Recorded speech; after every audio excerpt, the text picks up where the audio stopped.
ओम शांति। आज 28 मार्च 2025 के बाबा के अनमोल मधुर महावाक्य सुनेंगे। आज की मुरली से पहले गीत बजा है, ले लो दुआएं माँ बाप की। बाबा कहे, एक और हद के माता पिता है जिनके 2-4 बच्चे होते हैं।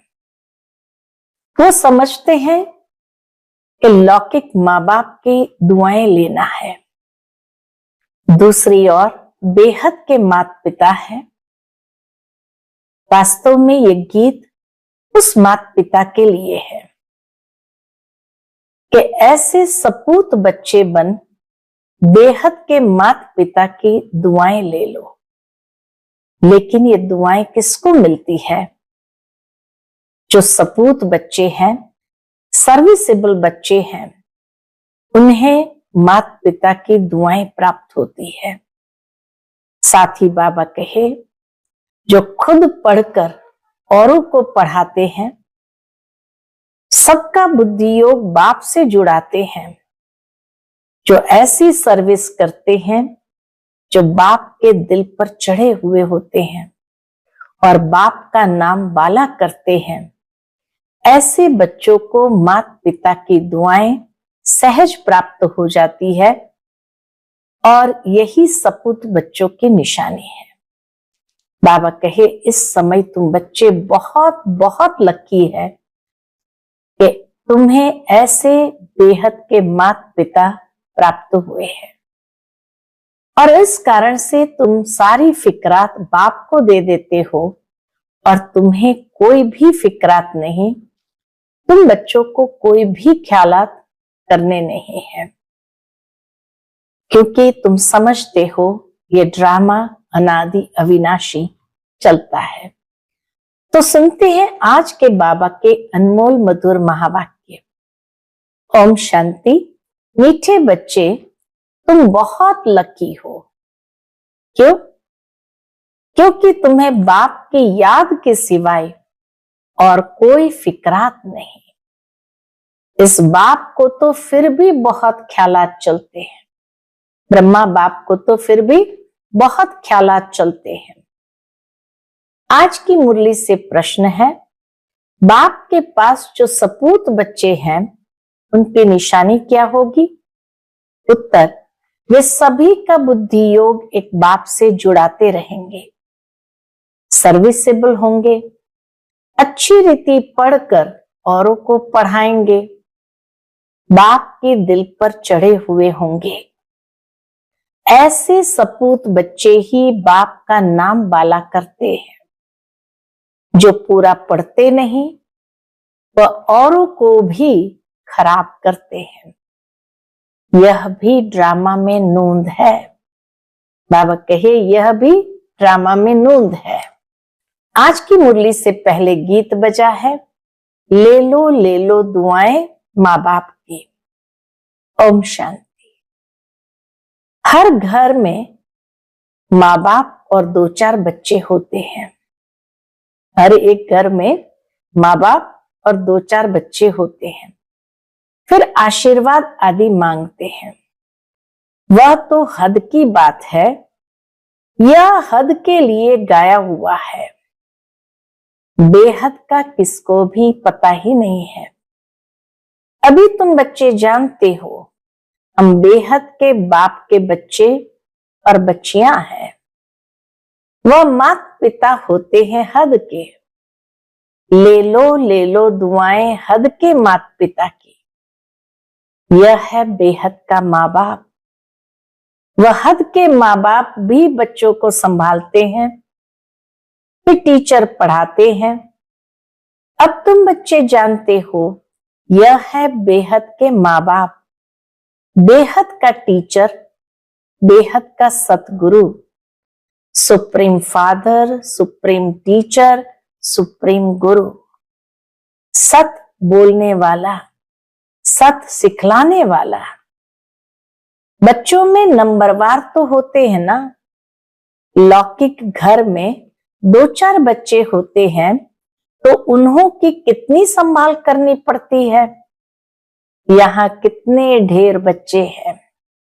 कितने सेंटर से बच्चों के समाचार आते हैं, ये बच्चा ऐसा है, ये शैतानी करता है, ये तंग करता है, विघ्न डालता है।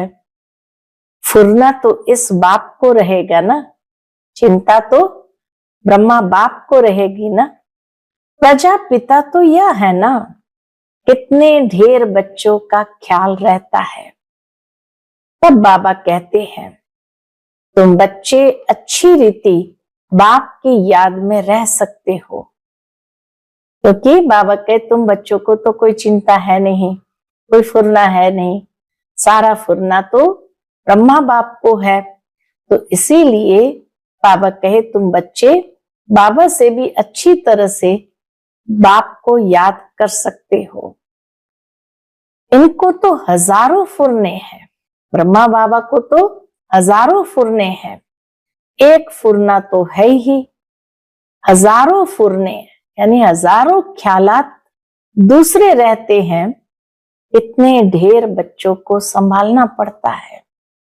माया भी बड़ी दुश्मन है ना, माया भी बड़ी दुश्मन है ना। अच्छी रीति कोई कोई की खाल उतार देती है, कोई को नाक से, कोई को चोटी से पकड़ लेती है। माया भी बहुत शैतानी करती है बच्चों से। इतने सबका विचार तो करना पड़ता है।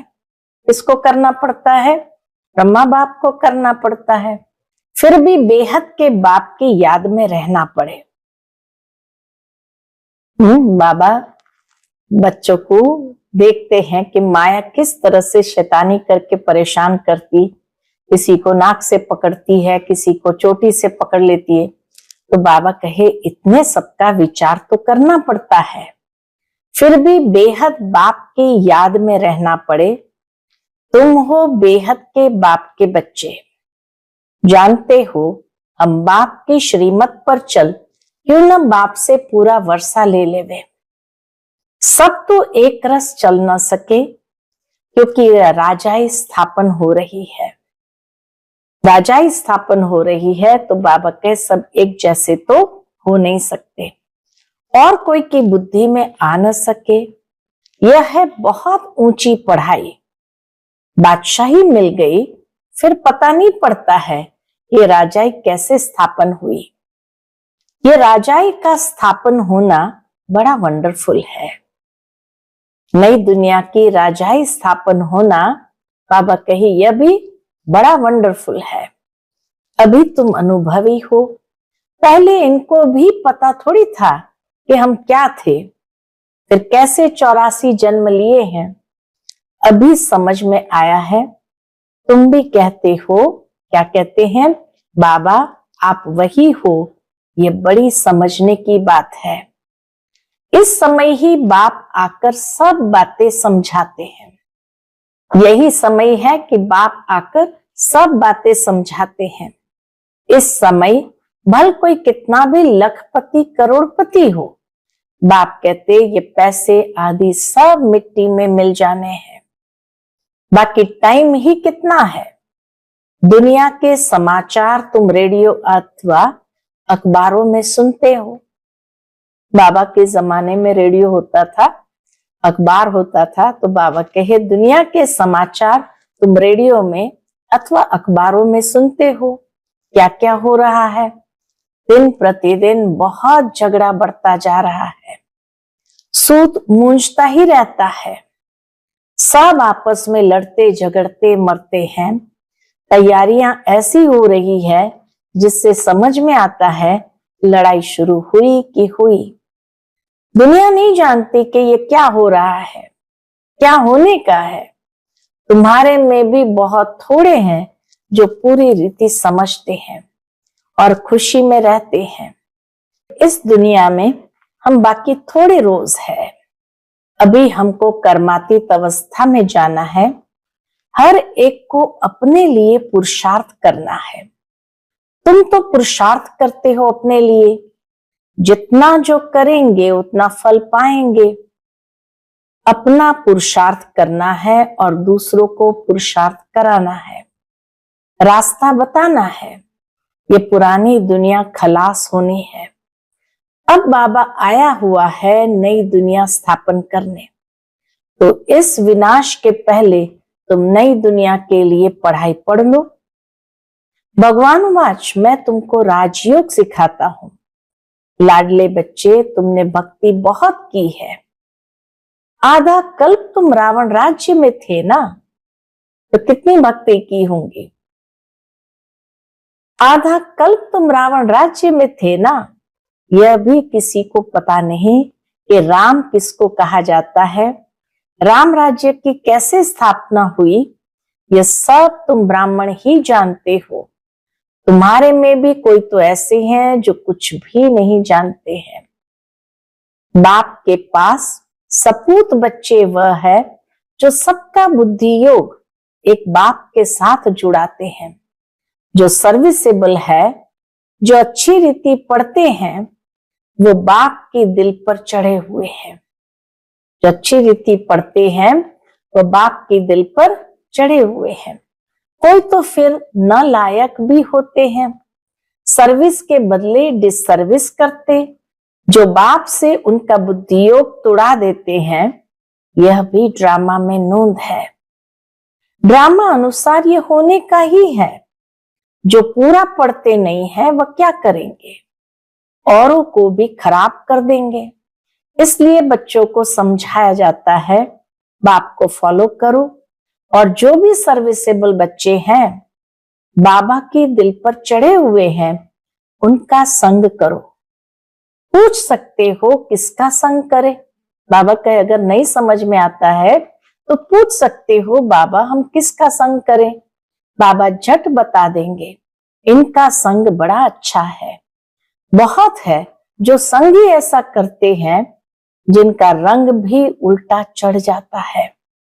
गाया भी जाता है, संग तारे कुसंग बोरे, कुसंग लगा तो एकदम खत्म कर देंगे। घर में भी दास दासियां चाहिए। फिर बाबा कहे जो उल्टे संग में फंस गए तो घर में भी दास दासियां चाहिए, प्रजा के भी नौकर चाकर सब चाहिए ना। ये सारी राजधानी स्थापन हो रही है, इसमें बड़ी विशाल बुद्धि चाहिए। इसलिए बेहद का बाप मिला है तो श्रीमत ले उस पर चलो। बाबा कहे इसमें बड़ी विशाल बुद्धि चाहिए। कैसा पुरुषार्थ करना है, किसका संग करना है, किस तरह से यथार्थ रूप से बाप को याद करना है, श्रीमत पर चलना है। बाबा कहे इन बातों को समझने की बड़ी विशाल बुद्धि चाहिए, नहीं तो मुफ्त पद भ्रष्ट हो जाएंगे। ये पढ़ाई है, इसमें अभी फेल हुए तो क्या होगा। पढ़ाई में बाबा कहे एक बार जो फेल हुए तो जन्म जन्मांतर कल्प कल्पांतर फेल होते रहेंगे। अच्छी रीति पढ़ेंगे तो कल्प कल्पांतर अच्छी रीति पढ़ते रहेंगे। समझा जाता है ये पूरा पढ़ते नहीं है तो क्या पद मिलेगा। खुद भी समझते हैं हम सर्विस तो कुछ करते नहीं है, हमसे तो होशियार बहुत है। होशियार को ही भाषण के लिए बुलाते हैं, तो जरूर जो होशियार है उच्च पद भी वह पाएंगे। हम इतनी सर्विस नहीं करते हैं तो उच्च पद पा नहीं सकेंगे। टीचर तो स्टूडेंट को भी समझ सकते हैं ना, रोज पढ़ाते हैं, रजिस्टर उनके पास रहता है, पढ़ाई का और चलन का भी रजिस्टर रहता है। यहाँ भी ऐसे है। इसमें फिर मुख्य है योग की बात। योग अच्छा है तो चलन भी अच्छी रहेगी। पढ़ाई में फिर कहाँ अहंकार आ जाता है कि पढ़ाई है तो बाबा कहे कई बार कहीं कहीं पढ़ाई में बच्चों को अहंकार आ जाता है। इसमें सारी गुप्त मेहनत करनी है याद की, इसलिए ही बहुतों की रिपोर्ट आती है। बाबा के पास बहुतों की रिपोर्ट आती है। किस बात को लेकर के रिपोर्ट आती है कि बाबा हम योग में नहीं रह सकते, बाबा ने समझाया है योग अक्षर ही निकाल दो। बाप जिससे वर्षा मिलता है उनको तुम याद नहीं कर सकते हो। बस सरल शब्द ले लो याद। वंडर है, बाप कहते हैं आत्माएं, तुम मुझ बाप को याद नहीं करते हो। मैं तुमको रास्ता बताने आया हूं, तुम मुझे याद करो तो इस योग अग्नि से पाप दग्ध हो जाएंगे। भक्ति मार्ग में मनुष्य कितना धक्का खाने जाते हैं। कुंभ के मेले में कितना ठंडे पानी में जाकर स्नान करते हैं, कितनी तकलीफ सहन करते हैं। यहाँ तो कोई तकलीफ नहीं। जो फर्स्ट क्लास बच्चे हैं वह एक माशूक के सच्चे सच्चे आशिक बन याद करते रहेंगे। घूमने फिरने जाते हैं तो एकांत में बगीचे में बैठकर याद करेंगे। जुर्मुई जुर्मुई आदि वार्तालाप में रहने से वायुमंडल खराब होता है। जुर्मुई जुर्मुई यानी जो पर चिंतन में रहते हैं तो उससे वायुमंडल भी खराब होता है। इसलिए जितना टाइम मिले बाप को याद करने की प्रैक्टिस करो। फर्स्ट क्लास सच्चे माशूक के आशिक बनो। फर्स्ट क्लास सच्चे माशूक के आशिक बनो। बाप कहते देहधारी का फोटो नहीं रखो, सिर्फ एक शिव बाबा का फोटो रखो जिसको याद करना है। अगर समझो सृष्टि चक्र को भी याद करते रहे तो त्रिमूर्ति और गोले का चित्र फर्स्ट क्लास है। इसमें सारा ज्ञान है। तो बाबा कहे न कोई देहधारी को याद करना है, न उनका फोटो रखना है। अगर समझो याद को और परिपक्व करे तो बाबा कहे सृष्टि चक्र यानी गोले का और त्रिमूर्ति का फर्स्ट क्लास चित्र है, उसमें सारा ज्ञान है, वो साथ में रखो। स्वदर्शन चक्रधारी तुम्हारा नाम अर्थ सहित है। नया कोई भी नाम सुने तो समझ न सके, यह तुम बच्चे ही समझते हो। तुम्हारे में भी कोई अच्छी रीति याद करते हैं, बहुत है जो याद करते ही नहीं है। बाबा का उलना है, बहुत बच्चे ऐसे हैं जो याद करते ही नहीं है, अपना खाना ही खराब कर देते हैं। पढ़ाई तो बड़ी सहज है। बाप कहते साइलेंस से तुमको साइंस पर विजय पानी है। साइलेंस और साइंस राशि एक ही है, दोनों की राशि एक ही है। मिलिट्री में भी 3 मिनट साइलेंस कराते हैं। मनुष्य भी चाहते हैं हमको शांति मिले। अभी तुम जानते हो शांति का स्थान तो है ही ब्रह्मांड। जिस ब्रह्म महातत्व में हम आत्मा इतनी छोटी बिंदी रहती है, वह सब आत्माओं का झाड़ तो वंडरफुल होगा ना। निराकारी झाड़ भी बाबा कहे वंडरफुल होगा ना। मनुष्य कहते भी है भ्रुकुटी के बीच में चमकता है अजब सितारा। बहुत छोटे सोने का तिलक बनाए यहां लगाते हैं, भ्रुकुटी के बीच में लगाते हैं। आत्मा भी बिंदी है, बाप भी उनके बाजू में आकर बैठता है। साधु संत आदि कोई भी अपनी आत्मा को जानते नहीं है, खुद को जानते नहीं है। जबकि आत्मा को ही नहीं जानते तो परमात्मा को कैसे जान सकेंगे। तो बाबा के जबकि आत्मा को ही नहीं जानते तो परमात्मा को कैसे जान सकते। सिर्फ तुम ब्राह्मण ही आत्मा और परमात्मा को जानते हो, कोई भी धर्म वाला जान नहीं सकता, क्योंकि किसी के पास यथार्थ ज्ञान ही नहीं है। अभी तुम जानते हो कैसे इतनी छोटी सी आत्मा सारा पार्ट बजाती है। सत्संग तो बहुत करते हैं, समझते कुछ भी नहीं। इसने भी बहुत गुरु किए। अब बाप कहते ये सब भक्ति मार्ग के गुरु, ज्ञान मार्ग का गुरु है ही एक। डबल सिर ताज राजाओं के आगे सिंगल ताज वाले राजाएं माथा झुकाते हैं, नमन करते हैं, क्योंकि वह पवित्र है। उन पवित्र राजाओं के ही मंदिर बने हुए हैं। पतित जाकर उन्हों के आगे माथा टेकते हैं, परंतु उनको कोई यह पता थोड़ी है कि कौन है। पावन राजाएं कौन थे, इनकी बायोग्राफी को कोई जानते ही नहीं है।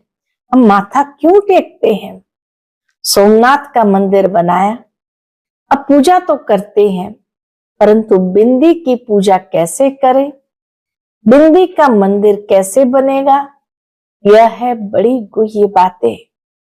गीता आदि में थोड़ी ये बातें हैं, जो खुद मालिक है वही समझाते हैं। तुम अभी जानते हो कैसे इतनी छोटी आत्मा में पार्ट नूंदा हुआ है। आत्मा भी अविनाशी है, पार्ट भी अविनाशी है। वंडर है ना, ये सारा बना बनाया खेल है। कहते भी है बनी बनाई बन रही, अब कुछ बननी नाही। ड्रामा में जो नूंद है वो तो जरूर होगा, चिंता की बात नहीं। तुम बच्चों को अब अपने आप से प्रतिज्ञा करनी है कि कुछ भी हो जाए आंसू नहीं बहाएंगे। बाबा कहे धारणा की बात कि तुम बच्चों को अब अपने आप से प्रतिज्ञा करनी है कि कुछ भी हो जाए आंसू नहीं बहाएंगे। फलाना मर गया, आत्मा ने जाकर दूसरा शरीर लिया, फिर रोने की क्या दरकार, वापस तो आ नहीं सकते। आंसू आया, नापास हुए। इसलिए बाबा कहते हैं प्रतिज्ञा करो कि हम कभी रोएंगे नहीं। परवाह थी पार ब्रह्म में रहने वाले बाप की, वह मिल गया तो बाकी क्या चाहिए। बाप कहते हैं तुम मुझ बाप को याद करो, मैं एक ही बार आता हूं ये राजधानी स्थापन करने लिए। इसमें लड़ाई आदि की कोई बात नहीं। गीता में दिखाया है लड़ाई लगी, सिर्फ पांडव बचे, वह कुत्ता साथ में ले पहाड़ों में गल गए। पांडव बच गए, फिर क्या हुआ, एक कुत्ता साथ में ले पहाड़ों पर गल गए, जीत पहनी और मर गए, बात ही नहीं ठहरती। ये सब दंत कथाएं, इसको कहा जाता है भक्ति मार्ग। बाप कहते तुम बच्चों को इससे वैराग्य होना चाहिए। बाप कहते तुम बच्चों को इससे वैराग्य होना चाहिए। पुरानी चीज से नफरत होती है ना, नफरत कड़ा अक्षर है, वैराग्य अक्षर मीठा है। जब ज्ञान मिलता है तो फिर भक्ति का भी वैराग्य हो जाता है। सतयुग त्रेता में तो फिर ज्ञान की प्रारब्ध 21 जन्म के लिए मिल जाती है, वहां ज्ञान की दरकार नहीं रहती। तो जब तुम वाम मार्ग में जाते हो तो सीढ़ी उतरते हो, अभी है अंत। बाप कहते अब इस पुरानी दुनिया से तुम बच्चों को वैराग्य आना है। तुम अभी शूद्र से ब्राह्मण बने हो, फिर 100 देवता बनेंगे, और मनुष्य इन बातों से क्या जाने। बल विराट रूप का चित्र बनाते हैं, परंतु उसमें न चोटी है न शिव है। कह देते हैं देवता क्षत्रिय वैश्य शूद्र, बस शूद्र से देवता कौन बनाते हैं ये कुछ नहीं जानते। बाप कहते तुम देवी देवता कितने शाहूकार थे, फिर वह सब पैसे कहां गए। माथा टेकते टेकते टिप्पण घिसाते पैसा गया, गवाया। हम माथा टेकते टेकते टिप्पण घिसाते पैसा गवाया, कल की बात है ना। तुमको यह बनाकर गए, फिर तुम क्या बन गए। बाबा हम बच्चों को देवता बनाकर गए, फिर क्या बन गए हो। अच्छा, मीठे मीठे सिके लदे बच्चों प्रति माता पिता बाप दादा का याद प्यार और गुड मॉर्निंग। रूहानी बाप की रूहानी बच्चों को नमस्ते। हम सभी रूहानी बच्चों की रूहानी माता पिता बाप दादा को याद प्यार, गुड मॉर्निंग और नमस्ते नमस्ते। शुक्रिया बाबा, शुक्रिया। आज की मुरली से धारणा के लिए मुख्य सार है, पहली पॉइंट, झरमुई झरमुई यानी पर चिंतन के वार्तालाप से वातावरण खराब नहीं करना है। एकांत में बैठ सच्चे सच्चे आशिक बन अपने माशूक को याद करना है। दूसरी पॉइंट, अपने आप से प्रतिज्ञा करनी है, कभी भी रोएंगे नहीं, आंखों से आंसू नहीं बहाएंगे। जो सर्विसेबल बाप के दिल पर चढ़े हुए हैं उनका ही संग करना है। अपना रजिस्टर बहुत अच्छा रखना है। आज का बाप दादा का मधुर वरदान हम बच्चों के प्रति है, पावरफुल वृत्ति द्वारा मनसा सेवा करने वाले विश्व कल्याणकारी भव। पावरफुल वृत्ति द्वारा मनसा सेवा करने वाले विश्व कल्याणकारी भव। विश्व की तड़पती हुई आत्माओं को रास्ता बताने के लिए साक्षात बाप समान लाइट हाउस माइट हाउस बनो। लक्ष्य रखो कि हर आत्मा को कुछ न कुछ देना है, चाहे मुक्ति दो चाहे जीवन मुक्ति। सर्व के प्रति महादानी और वरदानी बनो। अभी अपने अपने स्थान की सेवा तो करते हो, लेकिन एक स्थान पर रहते मनसा शक्ति द्वारा वायुमंडल वाइब्रेशन द्वारा विश्व सेवा करो। ऐसी पावरफुल वृत्ति बनाओ जिससे वायुमंडल बने, तब कहेंगे विश्व कल्याणकारी आत्मा, तब कहेंगे विश्व कल्याणकारी आत्मा। आज का स्लोगन है अशरीरीपन की एक्सरसाइज और व्यर्थ संकल्प रूपी भोजन की परहेज से स्वयं को तंदुरुस्त बनाओ। अशरीरीपन की एक्सरसाइज और व्यर्थ संकल्प रूपी भोजन की परहेज से स्वयं को तंदुरुस्त बनाओ। आज का व्यक्त इशारा सत्यता और सभ्यता रूपी कल्चर को अपनाओ। अब अपने भाषणों की रूपरेखा नहीं करो। अब अपने भाषणों की रूपरेखा नहीं करो। विश्व शांति के भाषण तो बहुत कर लिए, लेकिन आध्यात्मिक ज्ञान व शक्ति क्या है, इसका सोर्स कौन है, इस सत्यता को सभ्यता पूर्वक सिद्ध करो। सभी समझे कि यह भगवान का कार्य चल रहा है। माताएं बहुत अच्छा कार्य कर रही है। समय प्रमाण यह भी धरनी बनानी पड़े, लेकिन जैसे फादर शोज सन है, ऐसे सन शोज फादर हो, तब प्रत्यक्षता का झंडा लहराएंगे, तब प्रत्यक्षता का झंडा लहराएगा। अच्छा, ओम शांति।